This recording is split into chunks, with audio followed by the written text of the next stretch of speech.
22 dekabr 2025-yil soat 18:10 otganda Mening yurtim telekanalida Qodirxon Togri Yol serialining 10-mavsum 66-qismi namoyish etiladi va bu epizod voqealar rivojida muhim bosqich sifatida seziladi.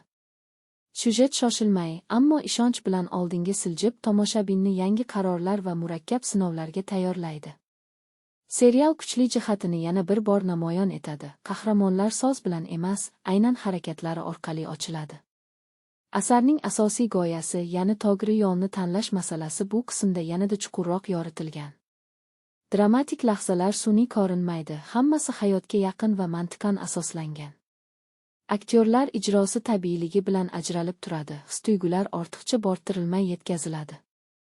Qodirxon Togri Yo'l o'z yo'lidan ogishmay, mazmun va sifat uyg'unligini saqlab qolayotgan serial ekanini yana bir bor isbotlaydi.